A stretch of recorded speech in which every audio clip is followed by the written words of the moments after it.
Well, everyone, I can't believe it's already Thursday, and here we are again, another Get to Know Your Neighbor interview. I'm your host, Cameron Geesaman with Geesaman Homes, and and tonight I really can't wait to kind of chat with our guest. We partner with him on a lot of real estate things, but he also has become an even closer friend.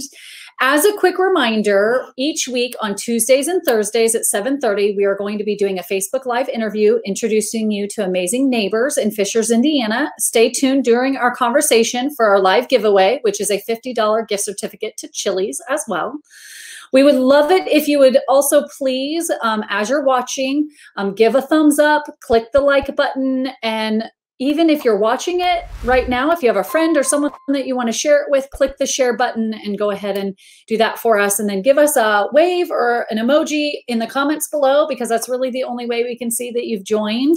We just have a ticker that tells us how many people, but it doesn't show us who joins. So tonight, our guest is Austin Bowman, who is an HSE alum, Hamilton Southeastern High School alum, Fishers resident, and a loan officer with Caliber Home Loan. Over the years, we've gotten to know Austin more and more, and one of the traits that I absolutely love the most about him is his honesty and his straight up approach to life. He accepts his faults and struggles and is willing to share in the hopes that it will help others. Although from the outside, one could say his life has been easy, that's not always the case, as he has worked hard, not just in business, but also on himself. He has a passion for giving, growing his faith with God and his family. I'm honored to be able to call him a friend, and I hope you enjoy our chat. Welcome, Austin Geesaman. No. Austin Bowman, because see, this is the problem I have. There you go.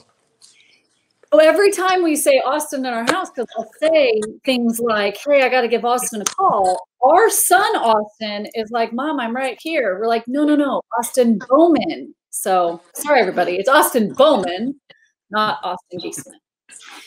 Okay, so we're going to start off with the questions. Okay. One of the biggest things that everybody says, I ask the same question on all of these, is outside of growth, what comes to mind when I mention the city of Fishers?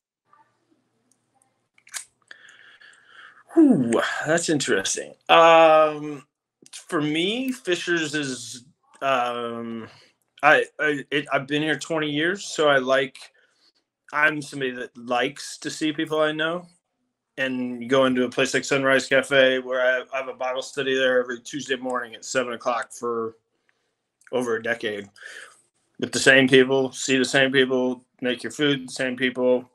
You know what I mean? The mayor's in there a lot of times, things like I like. You like that?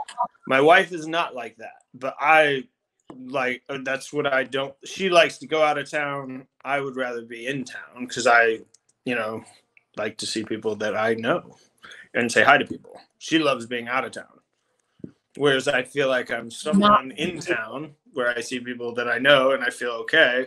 And then you go to Las Vegas and you're like, oh my goodness gracious, scares me. I've been for a long time, and I don't think I knew that. I just assumed that you like to travel because you guys always travel. No, I love to travel because my wife loves to travel, if that makes sense. She is a different person out of town. Wow. Which I love that. Then does that make sense? Little less mother, more of like your girlfriend kind of. I like being out of town with her. So but anybody that knows me knows I don't leave my house very often. You're also not, I don't think you're the person that's going to buy 18 different houses and move into all these different houses in Fishers. No, I hate moving. I don't know why people sit in my office every couple of years and do loans. And I'm like, why in the world are you back to buy another house? I think it's terrible. But please keep buying houses.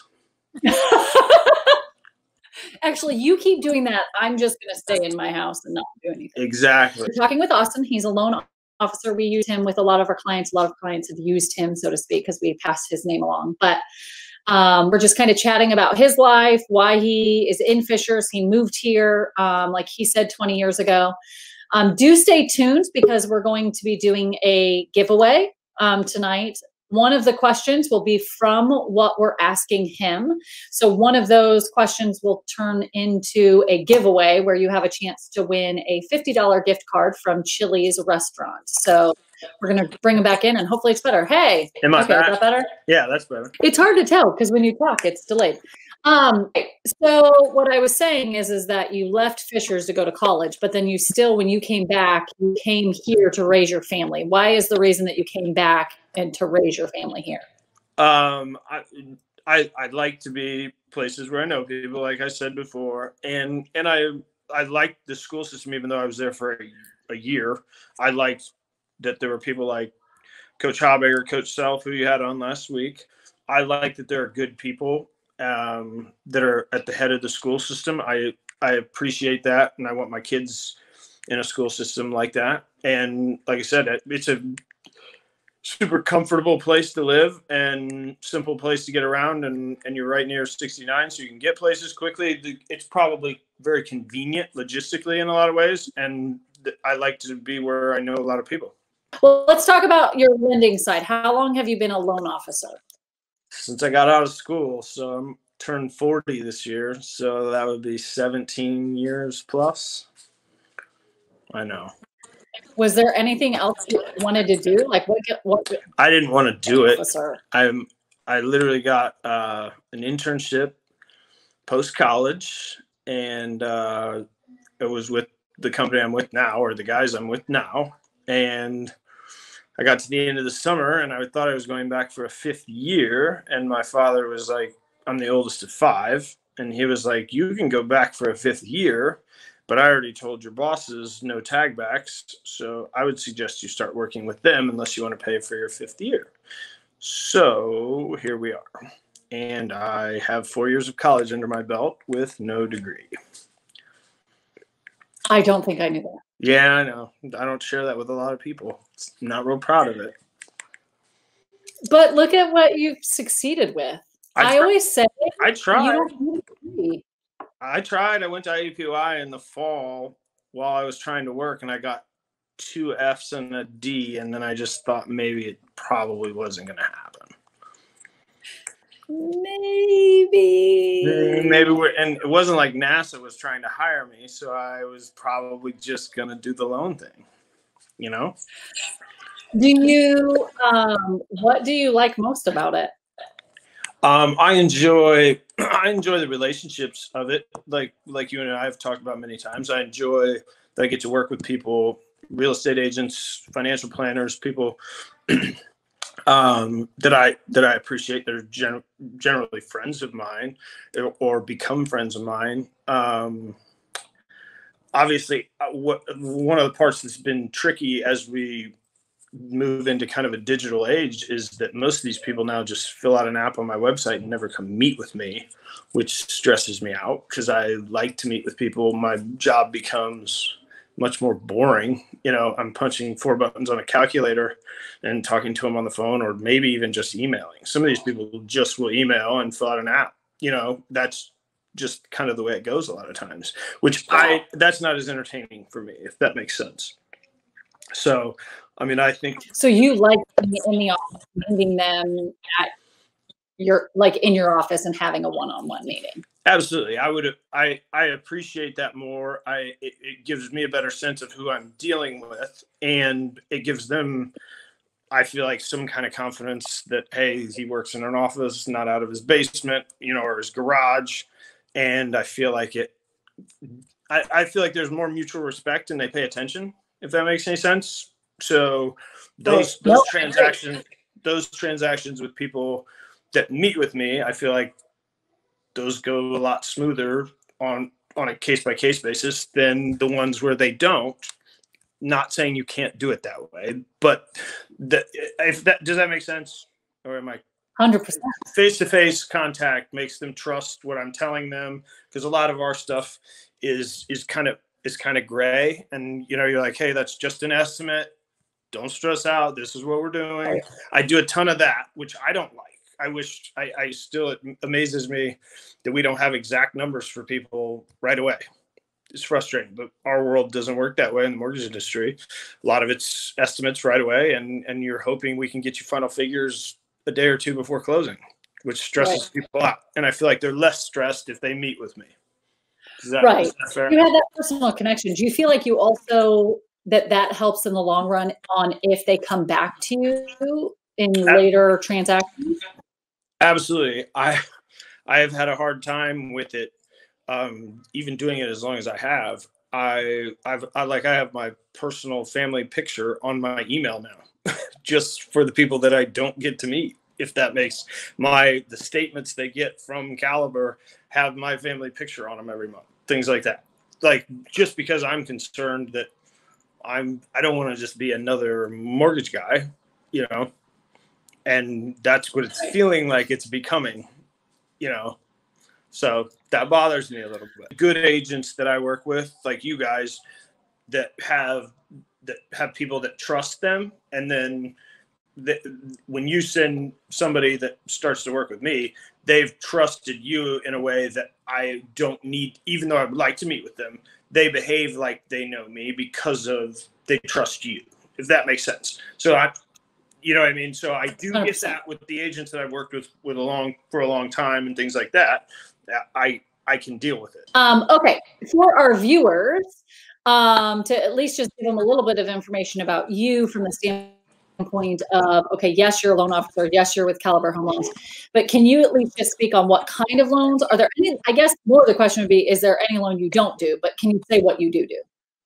I just said do. It's a tricky environment. It's a bad time to ask this question because obviously the COVID stuff has been tricky, where a lot of places like us, we're the largest direct lender, I believe, in the country right now, and we don't have jumbo loans suspended. That's right. Yeah, so things that this is just unprecedented times. So that's odd. But in general, basic FHA, VA, conventional loans are primarily what we do here.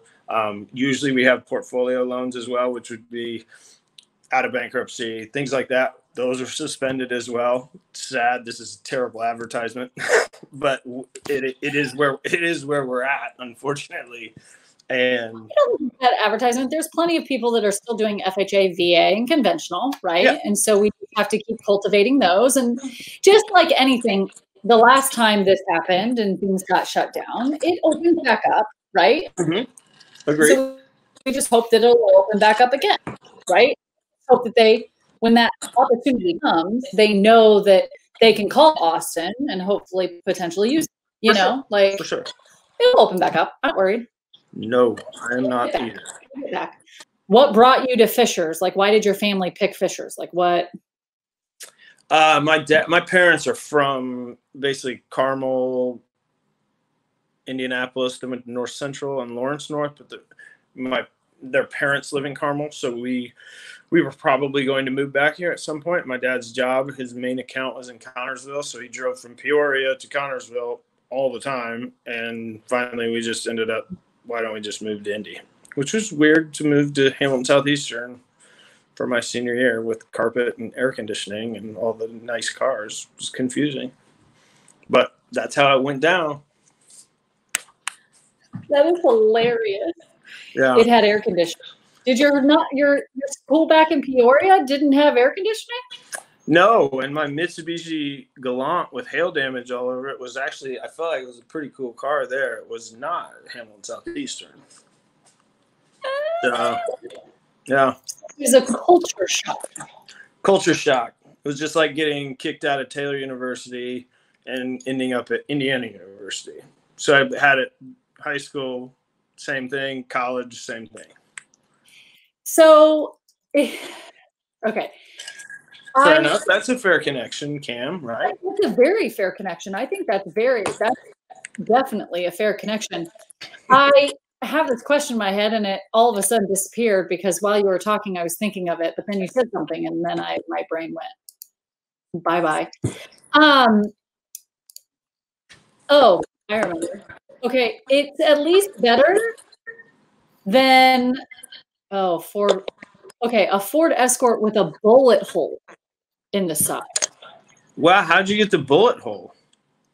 I didn't get the bullet hole. Adam, while we were in college, Adam drove up to Michigan to visit his mom on Thanksgiving. And Detroit?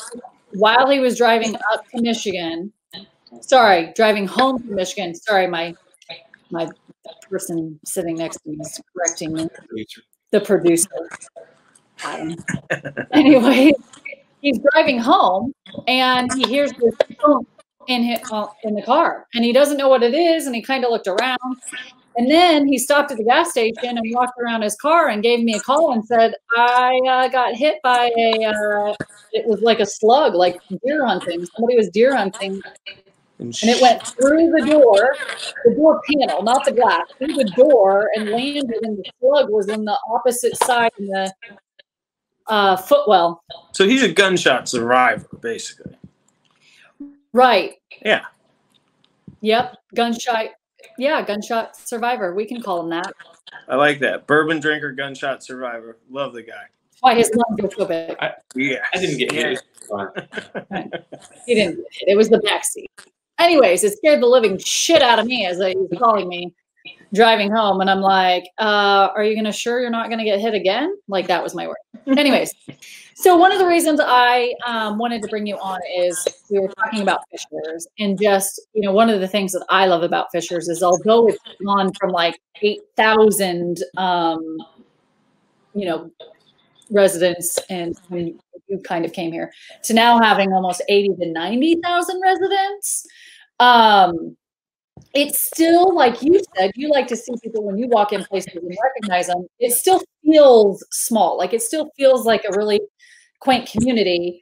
And I kind of know what happened, but can you kind of go through what happened with Deck and kind of how you were surrounded with Fisher people, and can you kind of talk about that? Yeah, I mean, that was just a weird situation where my son got hit with a golf ball. I don't know how much detail I was supposed to go in on this, but however much you feel comfortable with. Yeah, my wife was out of town for the first time that since we'd had kids, and Deck was 4. I picked him up from golf camp, brought him home and with his nephew, and gave him some foam golf balls and let them bang the ball around in the yard while I played basketball with my other nephew who's older. And they got around back and found a real golf ball, and the 7-year-old hit the golf ball and it hit my son.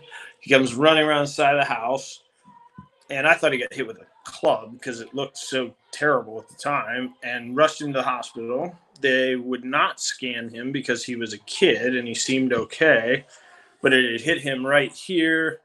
Had it just cracked his skull, he would have been fine, but it busted a vein. So I take him home, did some work, put him to bed, and when I woke him up, just like concussion protocol stuff, and he did not look right, and I called my mom. I was like, I'm taking him back up there. I'm getting him scanned. Something doesn't seem right.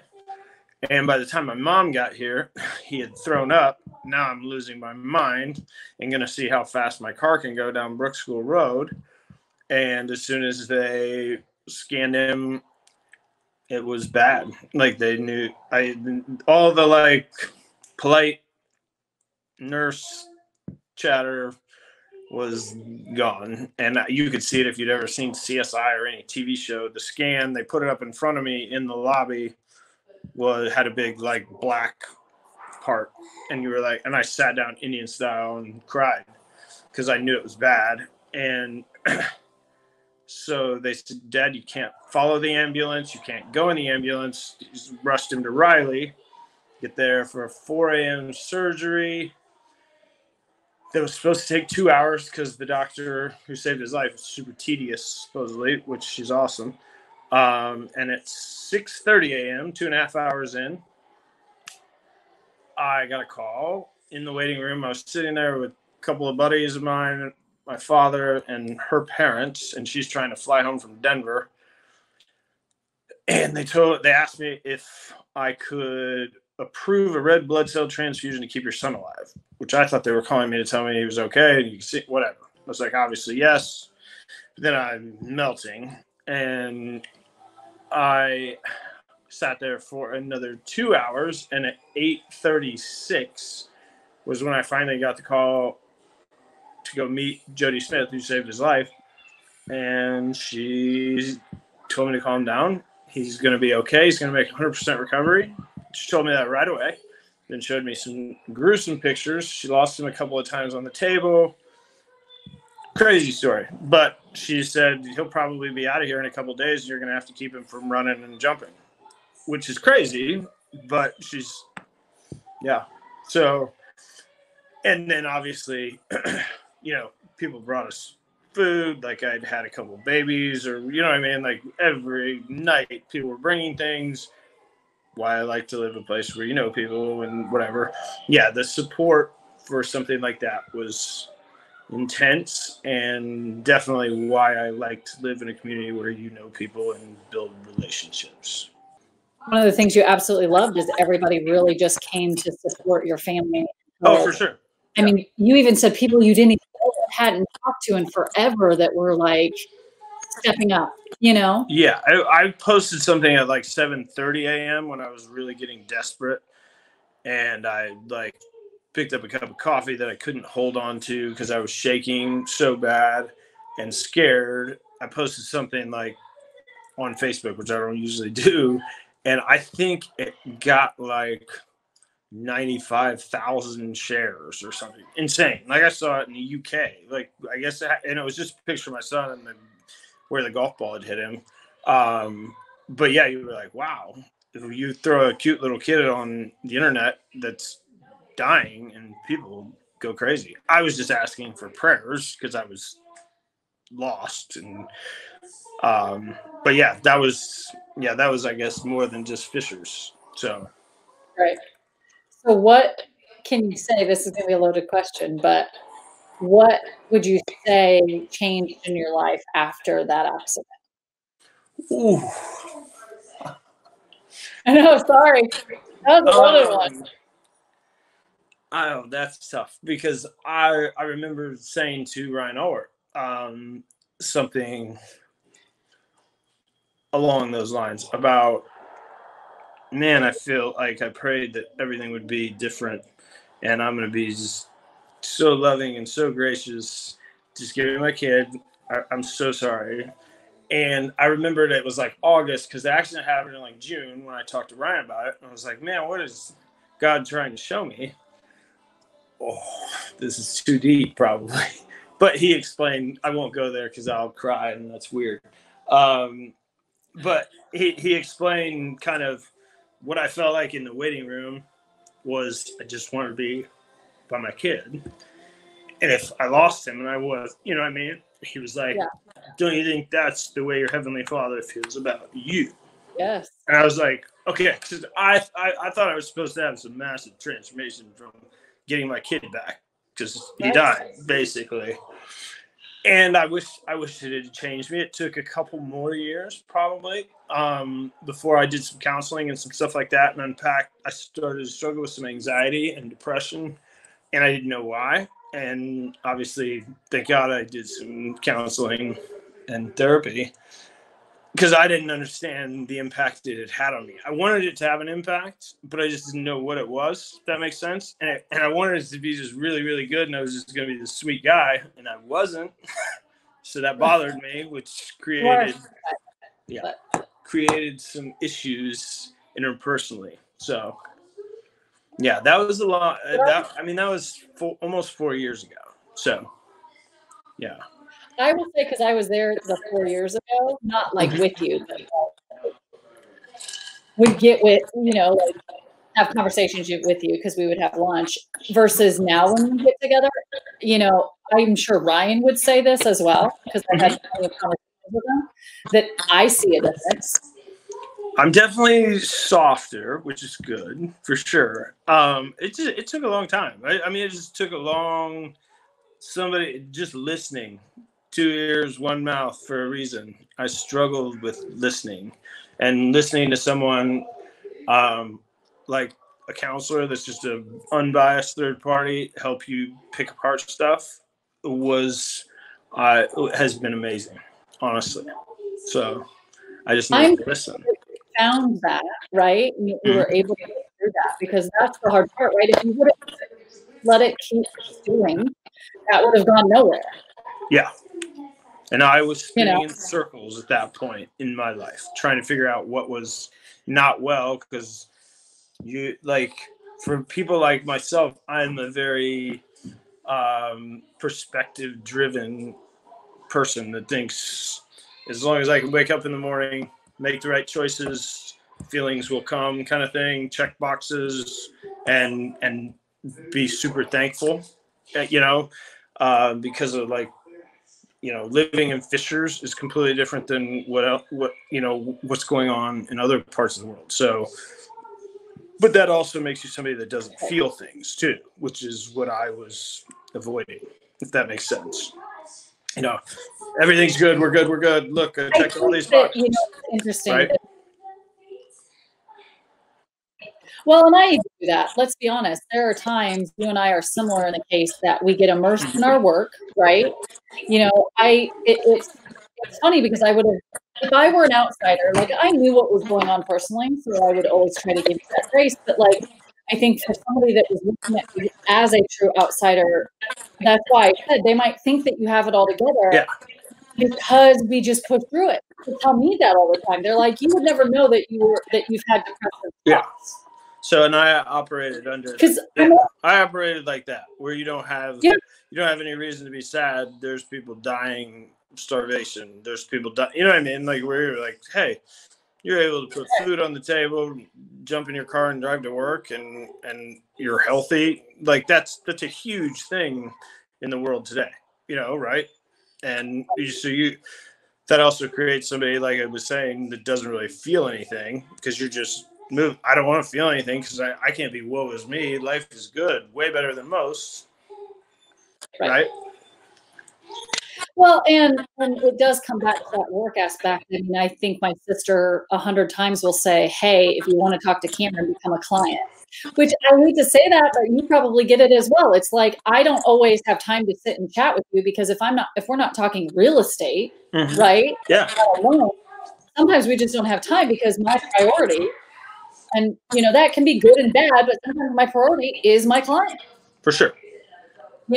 So sure. That's why I wanted to talk to you, because I want people to recognize, especially in fishers and stuff, I don't want it to always be bright and shiny and everything's perfect. We all are going through stuff. We're all suffering. I love that you are one of the people like Ryan that raises your hand and says, "Hey, yes, I go to counseling. It is very beneficial. I'm not embarrassed by it." Like, oh, for sure.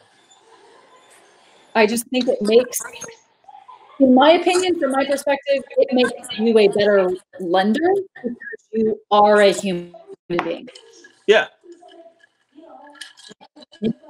So I really appreciate it. That's hard to kind of talk about. I know I asked you beforehand if you would talk about it, so I really do appreciate it, because I think it was, in my eyes, it was a turning point for you. For sure. I think, should have been quicker turning point. It took longer than it was supposed to, but it was a turning point.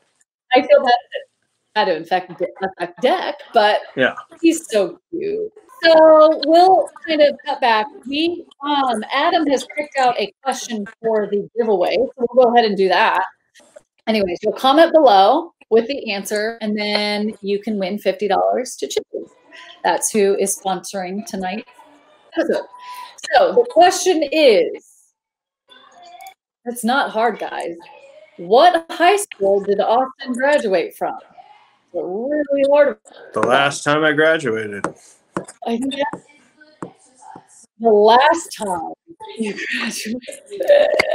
We didn't ask what college you went. I didn't. I know. Thank God. You have 4 years. You can say I went to college for 4 years. I mean, there's a lot of people that don't do that. I tell people that. I went to college. That's all I say. Hamilton Southeastern. Yes, Allison. She's our resident viewer, which we love. So, do you know Allison? I don't. But that name looks super familiar, so maybe I've met her. She graduated the same year I did, and she was a softball player and ended up going to IU and is amazing. I like that. And Hamilton Southeastern. So, anyways, okay. So one of my last few questions, I only have a couple more, and then you can go play with kids. How can people support you? As in, like, if somebody is interested in getting a loan through Austin Bowman, where do they go to support you? Oh, support me like I have like a GoFundMe or just work support, or what are we talking about? Am I confused? Probably. No, we're talking about like if somebody wants to get a loan. Oh, if somebody needs what a loan. website? Now, what website? Oh, it's cutting out, so I can't completely understand a little bit. But so you're saying if somebody wanted to get like pre-approved, Cam? Yes. And I would tell them to call me, but yes, I have like a website and things like that. Obviously, yeah. It's Bowman's Loans. Okay, we'll show it at the bottom. There you can go to Bowman. Yeah, that's cute. Bowman. I don't know how I came up with that. Yeah. I know. So cute. So, and there's a picture of his family.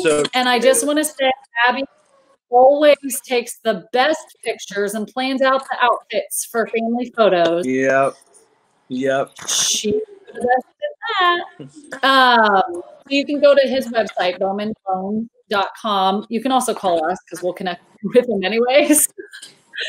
And then, so real quick, we have 2 questions left. Okay. Who do you recommend we interview, or do you think would be interesting enough that you would want to watch us interview? Ooh, Brad Kreiner would be a good one. The president of Fisher Homes is a good friend of mine. Yes. One of my best buddies, and he would be an entertaining interview. We need to talk him into that. Like me talking you into it? Yeah, that was rough. I had to put on extra deodorant tonight and wear a diaper in case I went to the bathroom. Hey, but each his own. I would say Jenny Horsfield at Sunrise Cafe would be a good one. She would like it, and she would be with her because I don't know her. Yeah, but I mean, she owns Sunrise Cafe, but she's also a waitress there. Her and her husband own it, and they make all the food and they wait on all the tables. That would be an interesting one, I would think. No, I don't know. I just think they would be a good one because they see all the people come in and out of there for a long time, and they would know a lot about the yard and the things that are going in Fishers and how that impacts their business, right? Yep. All right. Will you connect me with her? Yeah, for sure. All right. We'll do that. So the last question of the night, and then we will say la vie, is what is your favorite part of your home and why? Favorite part of my home? Yeah. Oh, dear. I wish I had a pool. It would be a pool. That would be my favorite part of my home. Or that would be Adam's too. Oh, we have a hot tub. You just need to come over here. Oh, see, that'd be great. That's my favorite part of my home is Adam's hot tub. How about that? I like it. I sit in the basement every night while my wife decompresses because I'm an outward processor and she's an inward processor. And she's like, please stop talking to me so I can sit and do whatever she does. Instagram, buy things on Amazon, whatever. And I can go downstairs and watch Gladiator or Braveheart for the 9,000th time and doodle on my phone. Those are, I hate to say it, but those are 2 phenomenal movies to watch over and over again. I know they are. And I'm ADD enough that I kind of like to watch stuff that I've watched before that I know is good. And I don't necessarily have to pay attention. So I can totally just go like complete mashed potato brain. Don't care about anything, kind of watch a good scene, kind of mess with my phone. It's terrible. I don't feel like I'm growing at those points, but I think that's what I need at the end of the day. For watching our interview with Austin Bowman. If you do have a loan or are interested in refinancing or a loan, you can go to bowmanloans.com. You can look at Austin. He's shaking his head. We're Cameron and Adam. So if you have any questions, you can reach out to us as well. But we appreciate you guys watching us. Next week is going to be really interesting. So, and Austin, you know the first one. So the first one on Tuesday, we're interviewing a client of mine, but she is a nurse amazing nurse. She's got 3 little girls, and she is also married to a Fisher's police officer. So Kelly Peasley has graciously said that Oh, she'll come yeah. on and talk with. Yep, you helped. Yeah, And that's a then good on one. Thursday, if you are familiar with Fishers, there used to be this little white house in downtown Fishers. Everybody knew about it. There was a photographer that owns the building by the name of Jennifer Driscoll. And she has mentioned to a lot of people keep asking her where she's gone, because you'll notice that house is no longer there.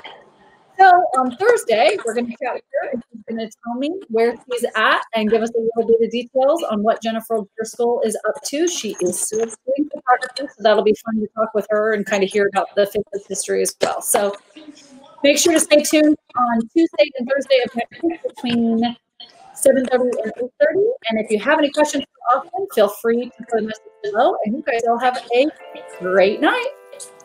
Awesome. Thank you, Cam.